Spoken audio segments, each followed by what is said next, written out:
I get to build my first diff ever. She's finally going to know what a diff is, which is what I do all day. I've been a master mechanic for nearly 20 years. And I've got an art degree and zero idea how any of this works. I'm bringing my wife into my professional world and teaching her how to maintain and improve our family fleet. Now that I've got my dream truck, it's time for me to learn the ins and outs of what I typically ask my husband to do for me. To the golf cart. Follow along as I teach her everything from oil changes to axle swaps. And I'm looking forward to seeing what an axle swap is. Now let's get dirty. No, clean hands. Scrubby. Okay, we're gonna keep this brief and we'll say whatever else we need to say. Yes, because it is 32 degrees and very windy today. Very windy, very cold. Today marks the start of the latest project, the gray truck, as we're gonna call it for now. Extended cab. Yes, this is the extended cab. It's a 1992 Toyota pickup, 4-wheel drive. It's got a good motor that doesn't run in it. So we're gonna check a couple things, but we have plans for that later on. Another big plan is we're gonna completely change the front suspension and put a solid axle under this truck. And that's what we're gonna start the process of today, is building the differentials that will eventually go inside this truck. I'm glad she'll know what I do for work. We'll talk more about it later. We're gonna hop into the other truck that you've not seen. This one. This is my pickup truck from high school. It's an 89 Toyota pickup, also 4-wheel drive. And I'm not sure what we're gonna do with this truck. Oh my gosh!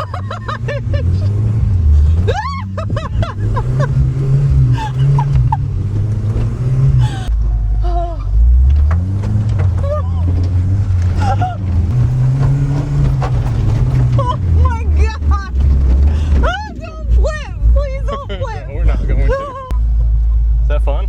Aren't you glad you wore your seatbelt? Where are we going? No. Are you kidding me? What?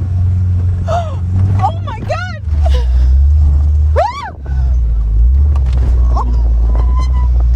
You're fine. Oh my god, oh my god, oh my god. We're going straight down. Look, no feet. You're fine.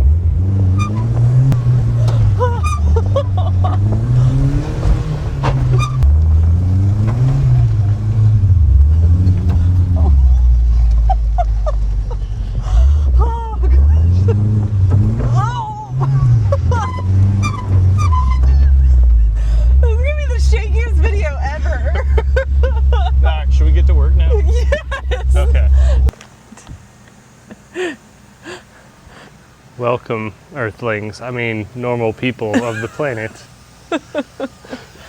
Yes, so today we're going to start working on the extended cab truck project. The main goal for that truck is to have a pretty fun trail rig.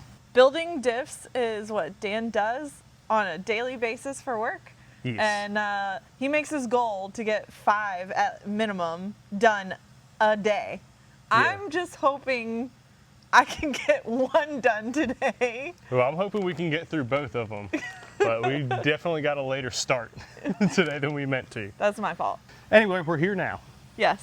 We're starting with new housings. This is a TV6 high pinion. What makes it a high pinion is quite literally the pinion is offset to the higher end, so when it installs into the truck, it'll actually install with this facing up. So it gives us more clearance from obstacles hitting the drive shaft. In comparison, I'll show you a normal one. Yeah, because I have no idea. This is a standard TV6. We just call them a TV6. Okay. That's it. Okay. It is what it is, but it's a low pinion, meaning that the pinion sits further down low. This is actually stronger of a setup. So this, hold on, this is closer, this part right here is closer to the vehicle? So install orientation is going to be like this for this differential, like this is facing up. And then on this one, this is facing up. But, okay. I guess my mind is saying that this still dips lower then to the ground. No. This is still the same the same bolt surface as this one. Okay. It's the fact that this gets shifted all the way up like it is now. So it makes more clearance for the drive shaft. Okay. gosh, this is gonna be such a long day. You're saying it's gonna clear All right, we things. gotta go to the truck. I need you to look at some things so you understand. Here, we'll go to this black one because it's easier to see. It's slightly different, but the shape you'll understand. So this is pretty much what it's gonna look like when it's installed. That's how it's oriented in the truck. Oh, this is going this way. Yes, because the drive shaft sends the spinnies from the engine through the transmission, through the drive shaft, and then it meets up with the yoke of the differential, and that spins a pinion gear, which then meshes with the ring gear, and that's how you get the transfer 90 degrees of the spinnies to the tires. Okay, I got it now. Okay, we good? Yes, Okay. that makes so much more sense. So on that one, with the high pinion versus low, this is a low pinion because it sits lower than almost the center line of the axle tubes. Okay, And then on the high pinion, it would be up much taller. yes. And it gives a little bit more clearance to raise this whole assembly up. Okay, Got it? Yes. Okay. Now you have context. thank you. I'm a visual learner. Yes. I'm not good. If I have to imagine check. things myself, It's the cone of shame because she can't be trusted to her own devices. but yes, Stay. I'm a very visual learner. So if I'm just left to my imagination can think up Come on. a bunch of different things. So him showing me on an actual vehicle helps me. What is this tool? Oh no. Hold on. I think it's the thing that takes the outer casing of a wire off, where it shaves it off. Is that what it is? Yeah, it's a wire stripper. Okay, I got it. Automatic wire stripper. I mean, I didn't know the name of it, but I knew what it did. Well, that's all. You know what? You could find it and be like, hey, find me the wire stripper. You're like, I think this thing looks like that. First step is we need to wash all the assembly grease Okay. off of this thing. And if you will grab that basket. You have to take it completely apart, Yeah. Every single time. even though it's more clean than. They normally are, yeah.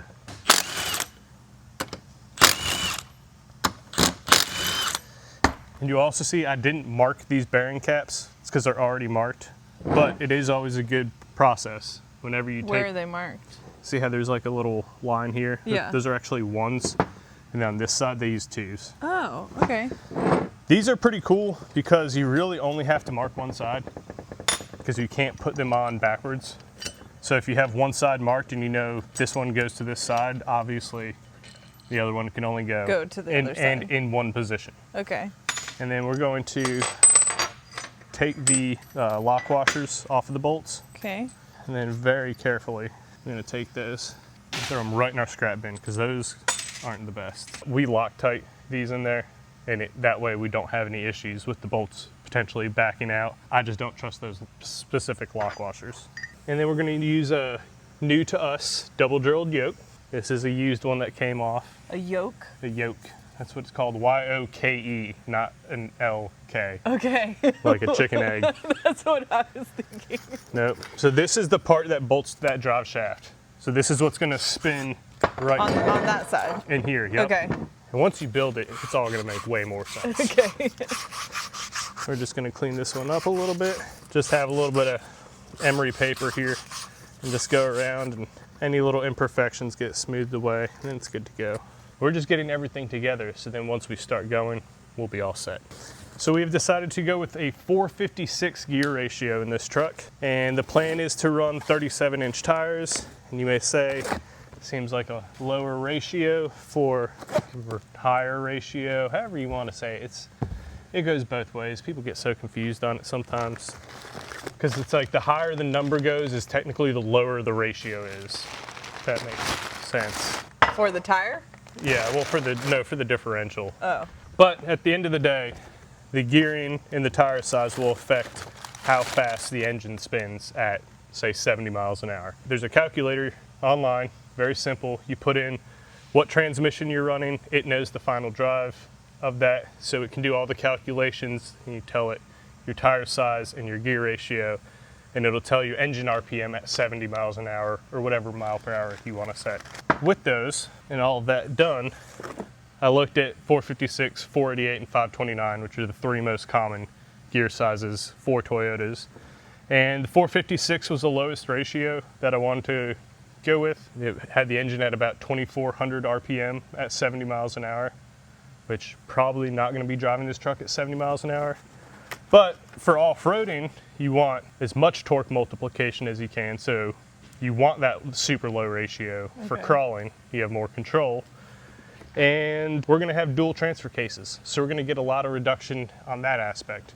So I'd rather just leave the gears in a little bit of a more streetable ratio, I'd say.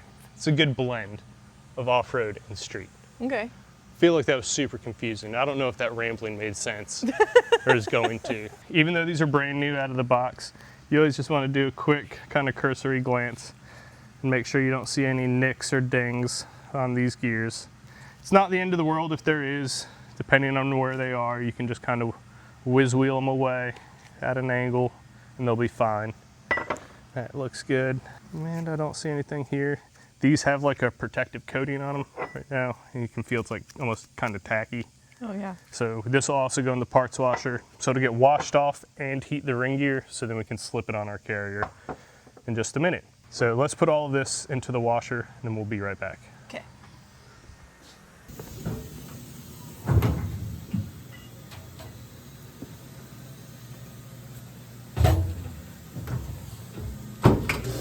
Set it and forget it. This is our carrier that we're going to be installing in the front. This is what's known as a harrop. It is what? a harrop. Harrop. Yep. Okay. It's now made by Eaton, but is a electric locking diff. Or it's what will make it an electric locking differential. So this is a used unit. It came out of a diff. They switched to something else, didn't want this back. Good win for me. This is the connector, just 2-wire, power and ground. They're super simple. It doesn't matter how you wire them. They just work. Electrical field, there's a magnet inside, and it makes this plate, which right now will spin, lock to this ramp up plate. And then when it ramps in, it shoves pins down, and that's what engages the locking mechanism on the inside. Okay. I'm gonna do this cool test. And we'll test this again once it's installed, but just so you can see. This is spinning the spider gears that are inside of here. Okay. They will spin opposite of each other. So when this one's spinning this way, the other one's spinning counter. Okay. And that's how open differentials work. Then you apply power and ground. You don't even hear anything. It still spins. But when this plate, you can ramp it in. You see how those pins get shoved down now? Yeah. Now try to turn the handle. Oh. And then it goes back. So literally it's just those pins. They just have to ramp in. And then we have a locker. I want selectable because we have what's called a ratchet locker in the front of my red truck right now. And it's great. It's an awesome little locker, super budget friendly. It is terrifying to drive it in the snow and ice because you go to turn and it locks and then you just push through the turn. And I almost took out a couple street signs coming to work one day. That's where a selectable front really shines. So while our parts are still washing, we're gonna remove this old bearings. I just use a 2-jaw. These are fine when you're not really too worried about retaining or saving the bearing itself. Let's give it a good squeeze.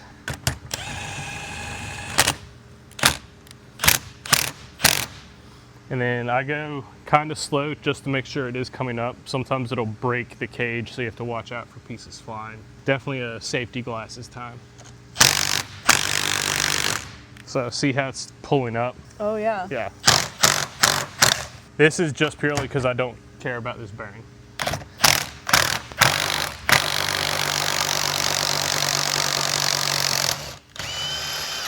All right, and then that time it pulled up.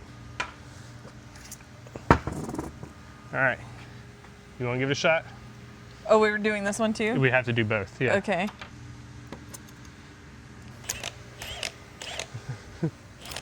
Ah, okay. Yeah, so I kind of hold it like this, because then you can completely control where that goes. I'm not gonna pinch my fingers. No, and then I'll use like my pinky and my forefinger to kind of squeeze them in, Okay. and then just go ahead and zip it down. All right, and then let her eat. Really? Yeah. Yep.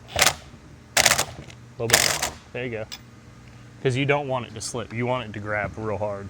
Okay. All right, then switch your socket. Put your little plate on top.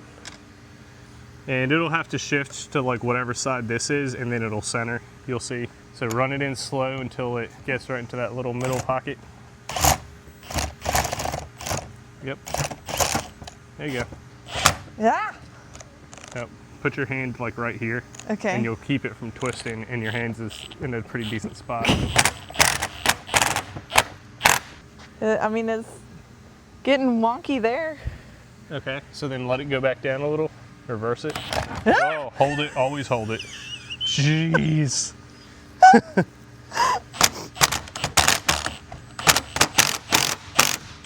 Okay.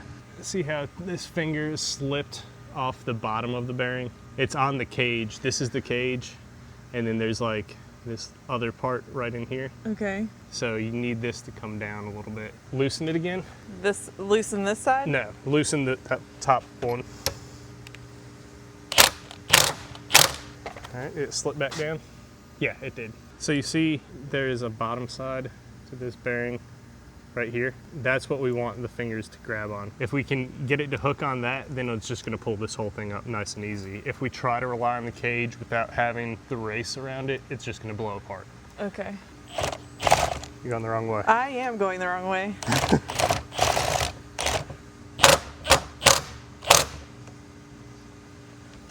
Slip again. No, it's good. There you go. So I just keep going? Mm-hmm. All right, Oh, stop. no. Yep, okay. All right, I'm go back sorry. down, go back down. All right.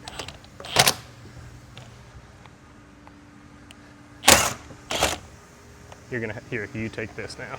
Okay. Did I screw it up? Yeah, it's bad. It's fine. Let's see. You can probably still get it to come up. So I made your job harder? A little bit, but it happens. Like, it's not a huge deal.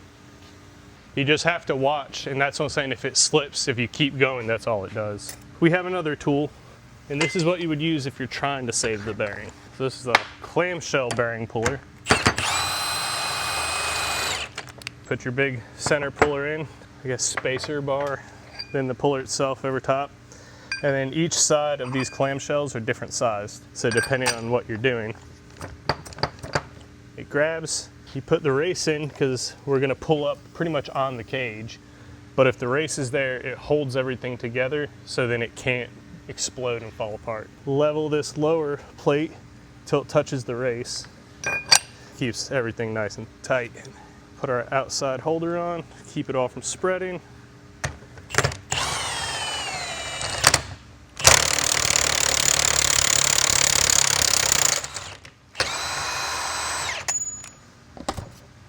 And just like that. That seemed way easier. You can't just start with that? I use that thing 95% of the time, disassembling, because I'm not reusing anything, so I don't try to, this takes longer than that normally. Okay. And that's just trash. So now the carrier is prepped to receive new bearings. I kind of knew it was gonna break apart. You knew it was gonna break apart? I had a pretty good feeling about it. Also, our fingers here are a little worn out, so it happens a little bit more frequently. It's time to get So those you replaced. set me up to fail? I don't know. I mean, I pulled my side off fine. Hey, you have a better feel for it than I do. I know. All right, I've created enough of that problem for myself, and I'm not done doing it, trust me. I'm just wiping off any old grease residue, dirt from the last stiff it was in. Now it's brand new. Like, first time out of the box. We're almost done being dirty. Almost. We still have to drill a hole, and that's gonna be a little dirty. But after that, we're good. Cleanliness is very high with this job. Except it's like the most dirty job ever. It has its moments, but it's not terrible. I'm not emptying porta-johns, so there's that. This is the orientation which we'll build. You always build, or at least I do, with the ring gear on my left side. Easier for me to plan my setups. That said, we're putting a hairpin here, which means we have to drill a hole. And we can't drill it on this side because the ring gear is gonna be in here doing its thing. So you don't wanna put wiring running near it. Okay. So we have to come in over here. So I wanna find a spot to where I'm not directly in front of one of my mounting holes. I've seen them where people drill them like right here and it works on the bench, and then when you go to install it, you don't have really room to put hardware in there and do what you need to. Okay. And then we also have this brace right here. So we're literally gonna go kind of right in this corner. Okay. And just be just off the side of it. Take our little marking punch, and I always just double check and feel, make sure, because once you put a hole in, I mean, we can fill it back in with some weld, but I prefer not to. Make sure I have enough room. We're gonna use a decently sized drill bit to make this hole. Just one little tap-a-rooney is all we need. And then we are going to use a 15-30 seconds. I remember it has all the numbers in it, this bit. But 15-30 seconds, it's slightly smaller than what they call for, but we find it gives a better seal for the wiring bulkhead.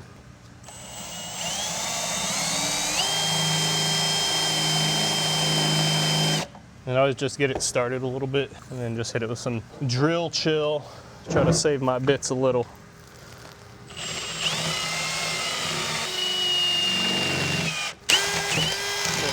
Wow, that seemed difficult. That wasn't too bad. We would have been here forever if I did that. Well, I know my drill bits can be a little bit of a pain sometimes because they don't have flanks on them. So they'll just grip and then the chuck will spin around them. All right, so we got our hole now, and we will throw this back in the parts washer. Make sure that all those metal shavings are back out of it. Next fun part, we're gonna put bearings on the carrier. You know which ones are the carrier bearings? I assume the ones we took off. Yeah. The ones that look the same. Yeah. So you're gonna grab just the bearing, which is this part. Okay. This is a bearing, this is the race. When they're brand new, we can swap them around, it's fine. Once we install them and they drive in the diff, these rollers will bed into the race and also the inner race just on the inside. You can't see it right now. But all that gets sandwiched together and they bed, and then that is a match pair forever. Okay. If you lose one, you throw away the other because it's useless. So grab just the bearings. We're gonna grab the carrier. We're gonna come over here. No. What? Grab both bearings. You grab the bearing in a race. Oh, but not the race. Right. Gotcha. All right. Got him. And then the carrier. Okay. Now we're gonna put bearings onto the carrier. So just go ahead and do it. You know what to do. I assume the volcano looking direction is the way it goes? Yes, the taper faces up. But before you do that, take a little bit of gear oil. Just set the bearings down. Okay. Take a little bit of gear oil, put it on your fingers, like 2 fingers, just a drop, and then rub it around the carrier where you're gonna put the bearings. You could also rub it inside of the bearing, but you want some oil in there.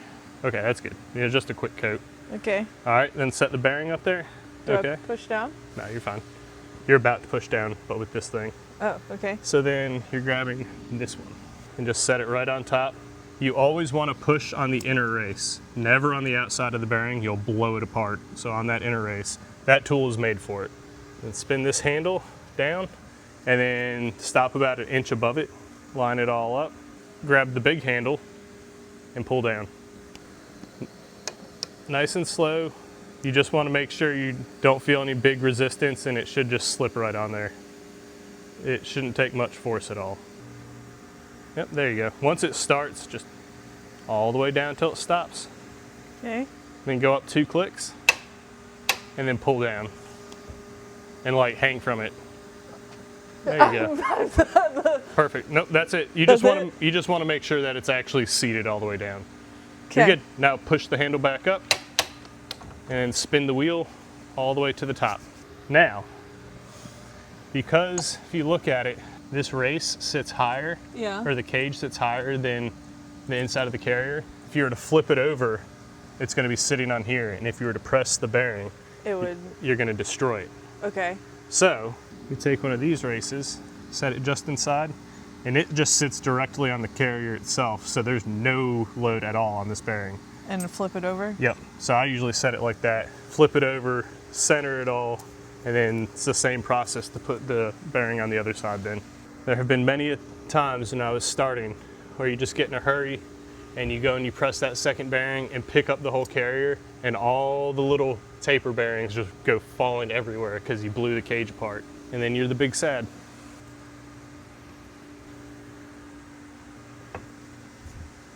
So wheel down, give yourself some room to be able to pull the arm down.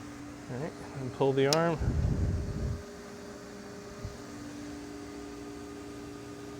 Straight down. Straight. Yep. There you go.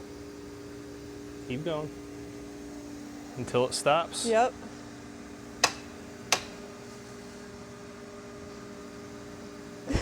There you go. Now the bearings are installed on the carrier. That was easy. Yeah, it's not bad. This tool, arbor presses are so cool. All right, whoop, hang on. They stick because of the oil. Oh, okay. So I just do it so we actually know where it is. All right, back to the table.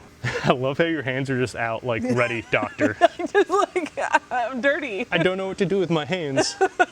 Okay, see that red rag up there folded? Yeah. Yep, grab it, keep it folded. Then we're gonna take our ring gear bolts, all 10 of them. The ones that we cleaned with my dirty hands? Yes. All right, and then I like to just, doesn't matter the orientation, but I just like to lay them out like that. Okay. Then you're gonna take that bottle with the red liquid inside and just a little dab on each one. Go more at the bottom up to the top. There you go, perfect. And that is our Loctite. That's gonna make sure that these bolts don't ever back out after we torque them. Okay. So then take 2 of them and put them in opposite holes in the carrier. They should just kind of slip in. So now we're ready to put the ring gear on. And it can be a little funny on these, but what we're gonna do, we gotta try to do it while it's still as hot as it can be. Okay. So we'll grab it, we'll kind of run over here with it, we'll blow it dry with water, and then we'll blast all the bolt holes in the back of it out with brake parts cleaner to make sure there's no water or grease left in there. Okay. And then we'll blow all of them out again to make sure they're dry. Then we'll take some of our oil, a little on the finger again, and you're gonna rub the inside of the ring gear. Then you set the ring gear teeth side down with the bolt holes facing up. Then we'll take the carrier, guide the wire through the center of the ring gear, set this over the top, pull the ring gear up. And hopefully it'll pull up flush, and then we'll take this and real quick zip those 2 just to keep everything happy. And then we can put the rest of the bolts in and torque it. Do you just want to film me doing this one and then you can do the next one? Yes. Okay. I'm gonna run and grab the ring gear. You just stay right here. So blow it out.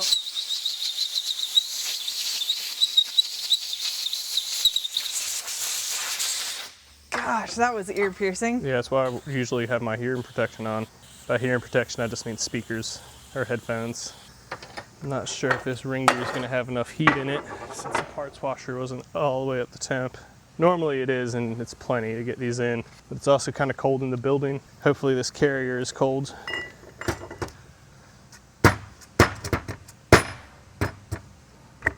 Nice.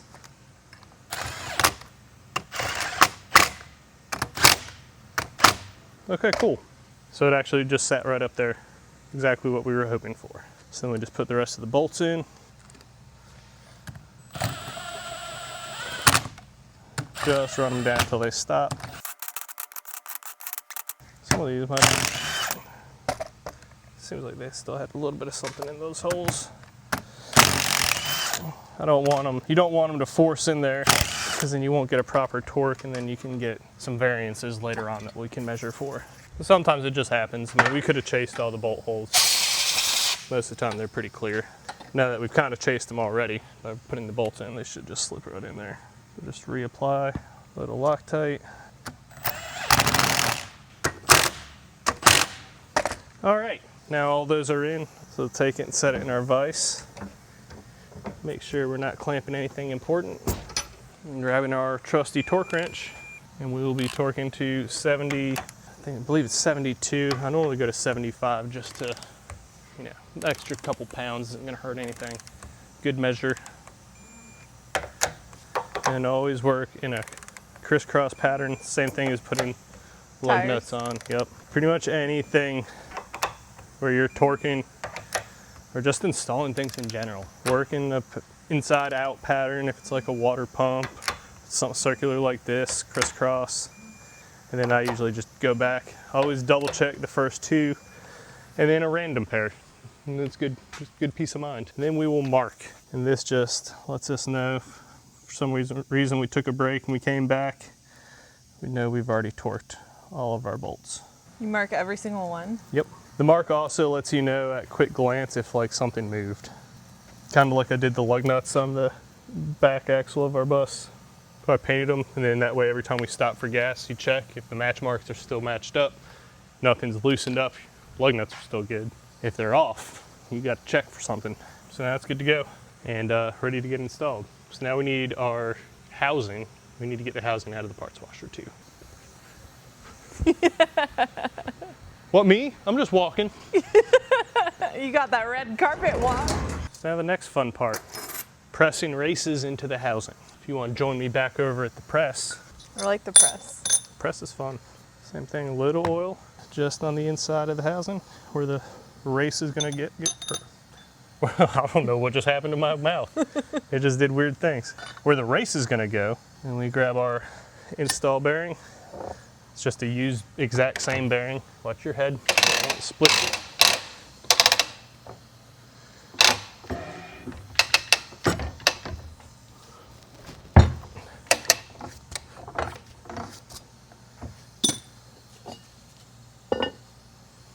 And these outers, it's not super common, especially on the new housings, but one failure we do see is the outer pinion race spins. So just to help ensure that doesn't really happen, which that usually happens after lack of lubrication, bearing damage anyway, but we put just a little sleeve retainer in there instead of oil for this part.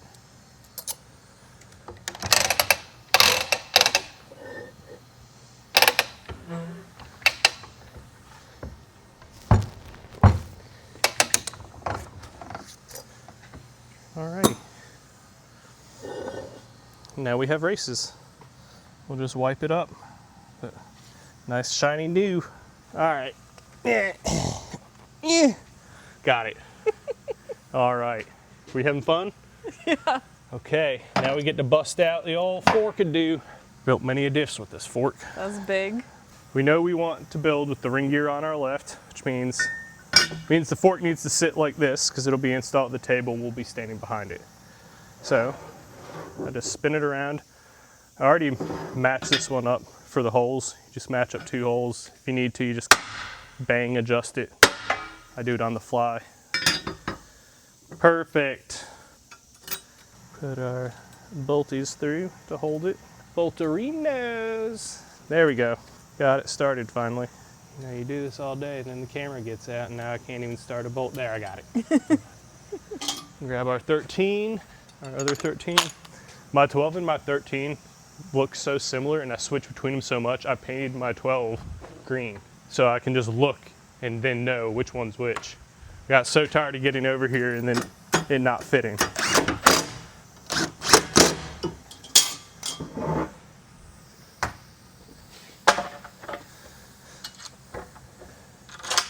Now the housing's where it's gonna be until it's done. It's lots of spraying and drying and blowing things off. These gears come with almost like a Cosmoline coating on them. So like a real thin layer of, it's like tar and wax had a baby. It needs to get out of these threads. So when we're done and we put the pinion nut on with Loctite, it can actually grip to metal and not lubricant. Match them up so we know what goes where. 1 and 2 are at the tops, which is the orientation of how it's going to get built. We got our side adjusters. Riveting stuff, isn't this? Just a lot of cleaning. Yeah, it's more just like getting yourself prepped. So now is where we have to shim, because we're going to install the inner pinion bearing, which is this big bad boy. It sees all the force. But we have to put shims between here so we can set our pinion depth. Okay. We're helping match the ring gear, which we installed over here, to this gear. And we're gonna paint a pattern afterwards and see if it's happy little trees or if we're gonna have to change this shimming. We're going for happy little trees here. We're Bob Rossing it? Yeah. Okay. And then I'll go to my book of notes. I actually don't have a note for this gear. I have 488 and 529s. 456 is not super popular in this brand. Looks like somewhere around 35 range. That's where we're gonna start. How have I never built one of these? I'm just surprised we've not built this ratio. We don't even have a note on the old board for it. Interesting. I'm sure that means I'm doing pick the right ratio. Oh well, worst case, we just change it. Okay. So, not a big deal. All right, so 35. A tackle box of shims. You have 10, 11, 13, 14, 15-ish, 15s. These are like 18 to 18 and a halfs, 19s, 49s, 51s, and then 50s. Every pack comes with an assortment of them, and then when I have to open a pack up, I just divide it because then it's easier for me later. The numbers are the thickness of it? Yep, Okay. in thousands. So we'll take our dial indicators here, make sure when they're shut they zero out. They do. What did I say, 35 is what we're gonna go for first. This should be like 37, which is probably not a terrible starting point. This will probably be So this is a guessing game? 34, a little bit. I mean, I know this is a nitro gear, and all the other nitro gears in the different ratios, 48 and 529 that we have built, are all in the mid 30s for what they ended up setting up at. So I'm just gonna start there, because normally the brands kind of track the same with all of their ratios. Cool. So we're right 35 and a half, I'll call it. That's close enough. Slip those on. Take a little bit of gear oil. Same thing. Slip it around there. And then we're going to press that bearing onto the pinion.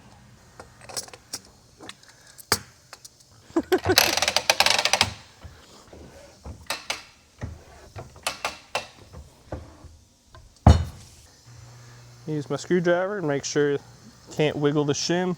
You can't, so it's got a good squeeze on it.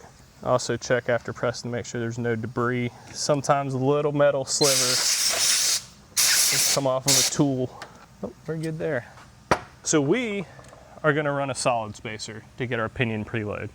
These do not crush, you actually have to shim them. The other option is what's called a crush sleeve.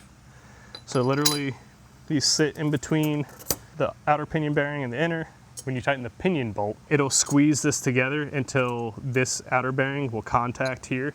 Okay. And then you keep squeezing, and as it does, it'll start to crush and expand this crush sleeve. And it will get to a point where the preload is exactly where you want it. You just kind of keep tightening a little bit and checking. They work just fine, but most of our applications are off-road, and sometimes trail damage, whatever, you need to replace pinion seal or take the yoke off for another reason. If you have a solid spacer, you can take it off and then tighten it back down, and it won't over torque the bearings. Whereas solid spacers or crush sleeves are one-time use. You could technically put like a small shim under and get to use them again if you needed to, but not really. I don't build with these. We build solid spacer. We try to make all of the diffs that leave tough as they can be. And it does help just a little bit more if the yoke took a bump on the trail. That's gonna help to keep everything happy. So to that end, we also have to shim under it. Again, I just kind of look at my book and try to keep all these numbers straight in my head, but I don't because it's a lot of numbers. So I just take good notes. That note is over here. New housing solid spacer 89 thousandths is the note we have. So that's where we're gonna start. So here I have 6 15 thousandths shims. Make sure there's no grease or debris between them. We're at 91, so a little variance in there. Those shims, I do find range that can be between like 14 and 16 for what's supposed to be 15. I go with general amounts. I just say they're all 15s and I start there, and then if it's too light or too loose, I'll adjust and measure specific ones and make adjustments from there. So now we're just gonna lube the pinion bearings. That's a little preemptive. Now we're ready to put it into the housing and see what our preload is at, but we're gonna need earphones. What, oh, get some hair? Yeah. That's sorry. I know you're not talking out loud.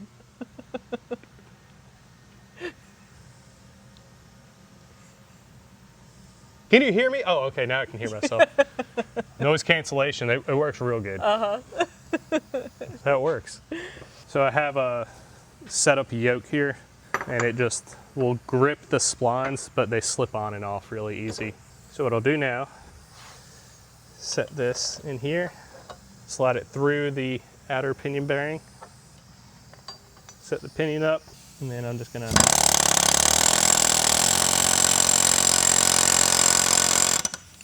and that drives the bearing onto the pinion. So now you could take this off, still got some play in there, that's fine. It's what we want. Then we'll take our 30 millimeter, put our pinion nut on.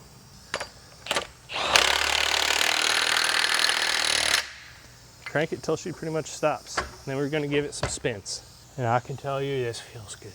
We're looking for like 8 inch-pounds of preload. A lot of the books call for 12. I find at 12, you smoke outer pinion bearings. They don't like that. Set them anywhere from 7 to 10.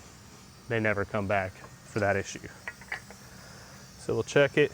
Looks like we're right around 9 or 10. What are you looking at right now? So I'm looking at the tip of this. As you pull, you see how it moves, but then it starts rotating and you're looking for where it kind of settles. Like you want to keep nice, even pressure rotating.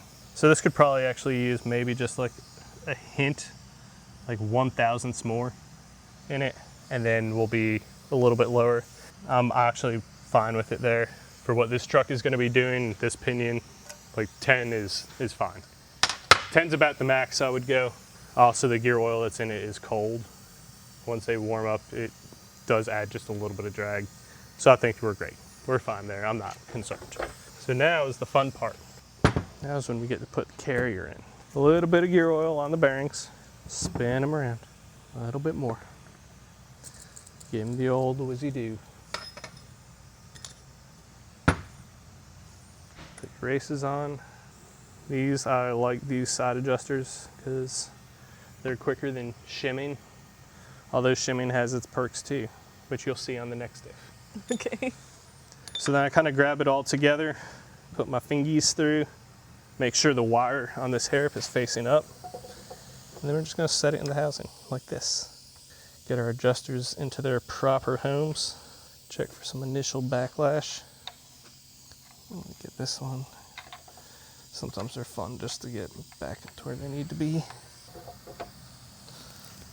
There we go. No backlash. So right now I'm trying to set to where there is just 0 on backlash. And that is how much distance between the 2 gears, which we'll measure here in a second. We'll say these new housings are just a tad snugger than the factory ones. You hear the clicking when I rock it? Yeah. All right, that is audible backlash. So what we want to do now is shift this whole ring gear closer to the pinion until we don't hear that anymore. So I'm just gonna go a little bit and then spin this side.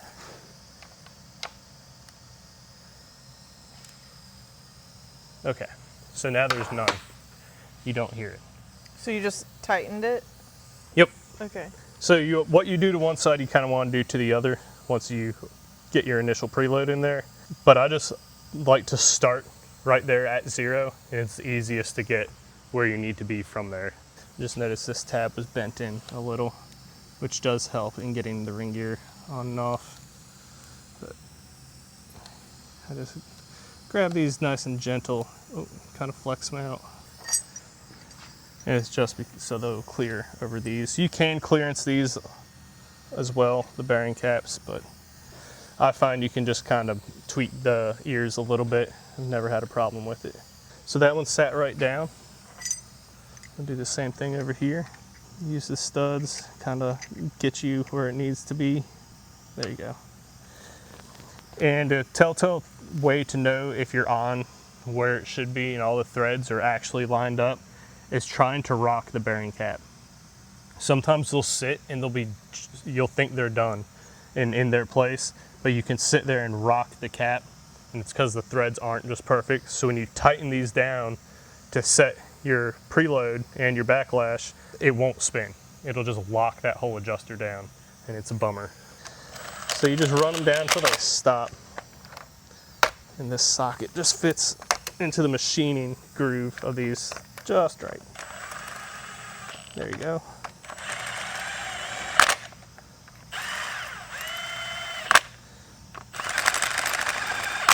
So not super hard, because once we're done, you torque these and it actually puts a squeeze on these adjusters and keeps them from trying to move. But I just go and see if I can loosen. If you can loosen, that means you'll be able to tighten. The threads are all engaging where they need to be. Yep, nice and easy over here. Now is setting the initial backlash, getting some preload on these bearings. So what I'd like to do is just move one notch on the ring gear side in, and then I squeeze on the other side. And it kind of lifts the housing up. These newer housings, it's a little bit more force it takes, I feel like, to get proper load, because you have to push that race through the housing where it's machined right here too. It's kind of a lot going on in there. But you want these holes to line up with this one because we're gonna put lock tabs in at the end. I feel like that's pretty good. We're gonna need way more backlash. Yeah, she's still pretty meshed in. So we're actually gonna go out one on this side. And I marked my tool so I can actually see where the splines are. And then from here, it's nice because you just line up. I'm just gonna move the studs off one. Since I moved this over one, now I can tighten this one. And that way we're keeping pretty much the same relative preload, but we're just shifting the carrier around. Now I can hear a little bit of backlash. We'll give it a few spins, let the bearings kind of settle. We're probably gonna need to go one more notch out. Yeah, I'd say right now we probably have like 3. We can check and see what we have.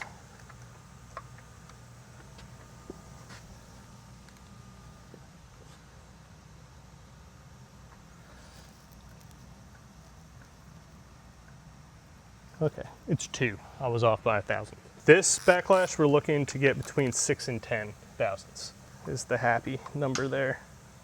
All right, that one's over one. Same thing over here. Bring it up, give it some rotations, resettle bearings. Hear a bigger click, probably in the ballpark now.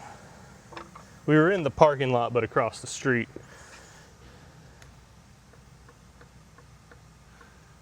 Okay, still just a little more. That's about 4.5.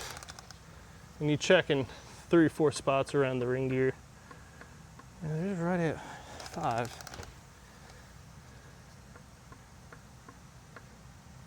Right around 5 again. Well, so that's good.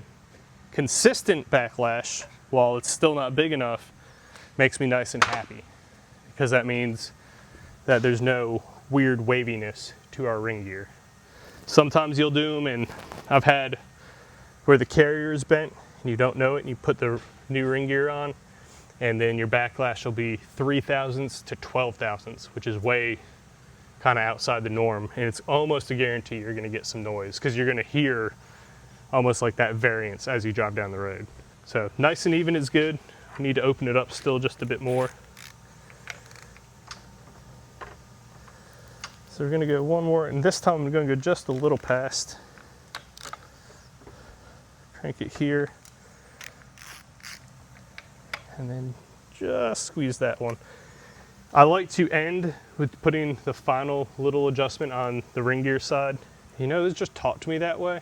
Okay. And I don't know why, but I feel more comfortable doing it that way. But it's also to ensure, because you just back this one off, that it still has enough preload to it. Spin this. So this is a reverse cut gear, which means that if you look at the gear, it angles or sweeps out, and it does it in a counterclockwise. Normally that cut is in a clockwise rotation. But because this is in a front and it's gonna be spinning the opposite direction, they cut it this way so you actually have it driving on the drop side of the gear, which we'll get to that. Okay, there we go. That's 8 thousandths. And that's right in the middle. Yeah, 8 to 9 right there, maybe.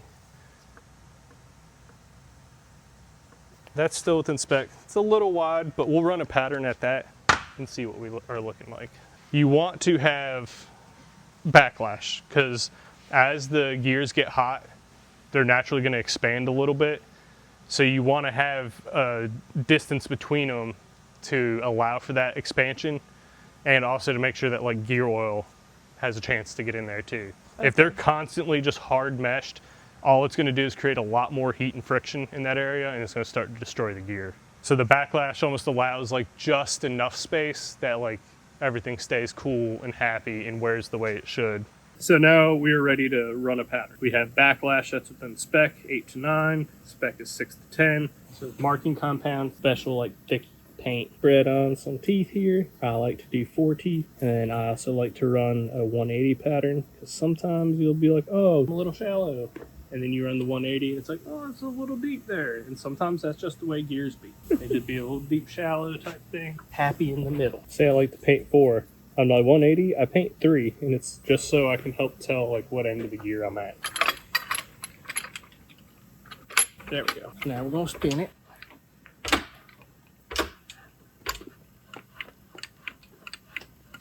So we're gonna have to do a shim change for sure, because we are shallow. How do you know? See how it's darker at the top and then tapers down? Like it's a bowl opening up. Like it's darker here on the tooth, or the top of the tooth. Yeah. And then closer to the root, it tapers away. So that is what a shallow pattern looks like. Okay. A deep pattern would be the reverse of this, where it'd be Okay. deeper and darker in the root of the gear, and then it would taper and be nice and domed on the top. What we're looking for ideally is like little footballs. I have gotten footballs like 7 times ever. Okay. Perfect little footballs. They're not the most realistic thing, but what we're looking for is nice, even swoop across mainly the center of the tooth. So you want to see like your big contact spot as direct in the center as possible. So what we're going to do, that was 35, add another spec to 38. So we're going to push it 3,000 and see what happens. So you can also use setup bearings, which would just kind of slip on and off. I'm not the biggest fan of them. Normally I don't have to make a ton of changes. Had it before where I use setup bearings and then I'm happy with the pattern and everything, and I go for final install with actual parts and it's slightly different. So I'm making a change again anyway. I've had that happen quite a few times. So now I just, whoa, rock the normal bearing.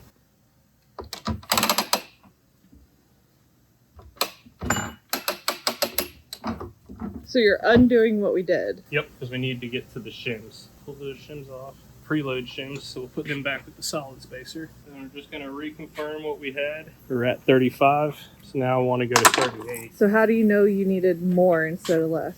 Because we were shallow, I need the pinion to dive deeper, into Okay. those. And that's what you can see here is the contact pattern is shallow on the face of the tooth. And it's like that on both sides.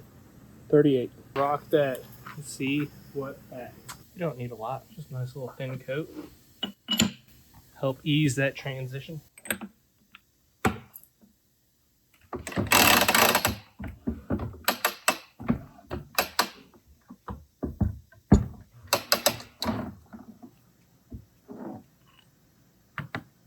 Now we changed that shim, but the distance between this bearing and the outer bearing isn't going to change at all. If anything, everything just kind of shifts up on the pinion itself. So our preload's not going to change. Okay. So we don't have to worry about adjusting those shims right now. But here's where it's going to get loud again.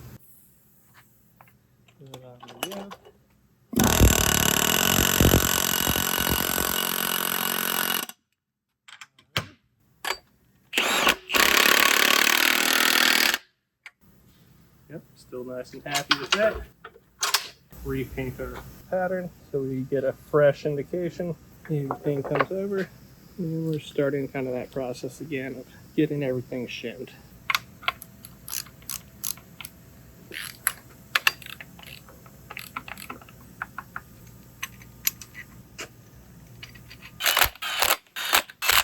Gonna shut this up.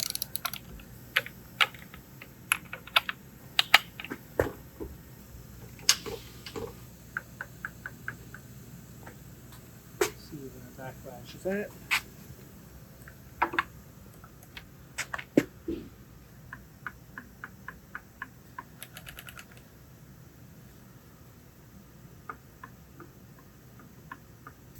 Right at 6. Make sure this isn't going to get sucked in there while we're doing it.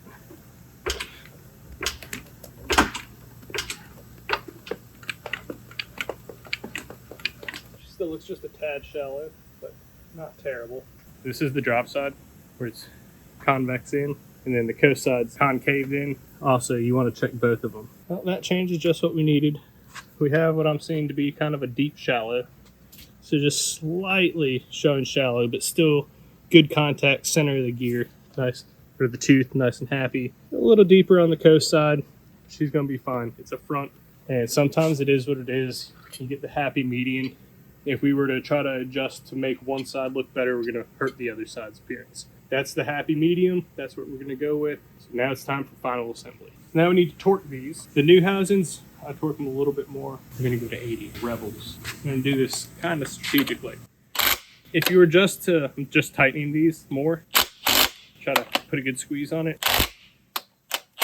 Because what I'm going to do then is take one out. If you take both out, you can affect your backlash, lose that load on that carrier bearing. It could shift out a little bit. So just make sure it's nice and clean. Thing over here, a little Loctite. And then, now that we have it on both sides, go ahead and torque this bearing cap. Nice. This is a lot to remember. Yeah, and if you do like some of these steps wrong, then it's bad. It's gonna be a bad day. Like not torquing these can be a problem. Just add a little dibbers. Now that these are torqued, mark them. We're gonna take our retainers here. Just a little dab, not much. Same thing over here.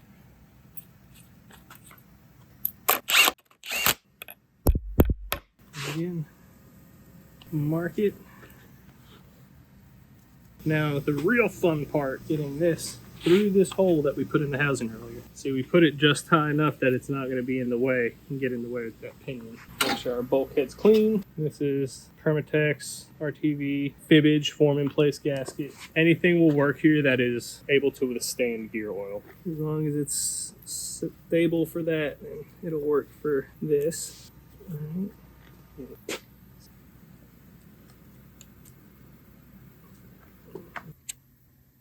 There we go. So now it's pushed through. I just grab the whole thing on the other side, give it a little squeeze, make sure she's seated all the way, bottomed out. Pull our excess. Need to leave room for this thing to rock. This plate here needs to be able to rock just a little bit, because if you don't, it'll kind of bind into the lockup plate behind it. Can cause a little bit of a problem. Cool. And then to be sure that we don't have any interference, make sure there's enough slack for it to be able to do its movement but not get into the gear. Then I'm just going to zip tie that part.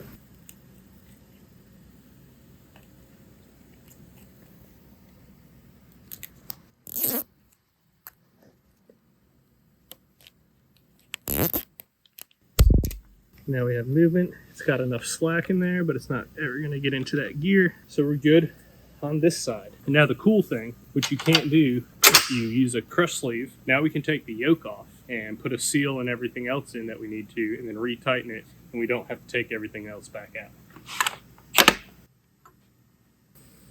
Wipe all the grease out where the seal's going to live. The most critical thing that a high pinion needs is the oil slinger. These things only install one way. You put it in upside down, it's not going to sit down flat. That will help to keep the oil moving around this outer bearing, because it sits up so high that oil starvation is a very big concern. With that in there, it's good to go. So now that that's wiped out, some of our sealant, put it on my finger, and I just do a thin layer on the inside,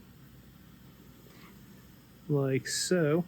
And grab our seal, put a little bit of bearing grease just behind it. That helps keep the spring in place while you're installing and ensures that the seal actually functions properly. If that spring falls out, then it's not going to really do the job very long. Make sure there's no grease on the outside. Set the seal in place. Have our specialty race that is just the right size. And then just light taps and work your way around. We're going down until it bottoms out. Now it's flush, but you want it to not be just flush. So I just take it in even pressure just down. It'll sit like just below. It's pretty much flush on this housing, but you can kind of feel it stop and make a different tone when you hit. So that's where you want it. Right there, it's gonna be perfect. What I've seen a lot is people will do a pinion seal on their vehicle and they don't install this far enough down. So then what happens is, or it's even when they build diffs, if they've never done it before, they don't have this set up right. So when they put it all together, they have the seal actually crashes into the back of the yoke and it creates more drag, or what we call false preload. and you'll think I have it set perfect, cool. Well, it ends up going down the road, eats the seal up, and then it doesn't have enough preload, so it gets loose between the two pinion bearings, and the pinion will start to move around. It'll destroy the gear and eat everything up, and it's a real sad day because all the parts inside pretty much get destroyed. Oh my gosh. But we're not going to have that. So then we take just a little bit more of that axle grease, put it on here just to ensure it doesn't catch a lip or roll a lip. Then we're just going to set it on top. There it goes. Get the splines to start. Splines are started and engaged. It rotates everything. Couple love taps to get it really driven on there. Clean out our nut. A little more Loctite. Spin it around. Get a feel for it how it is now. Alright, so now we're looking for, try to hit kind of between like 12 and 15 inch-pounds total, which is pretty much right where we're at.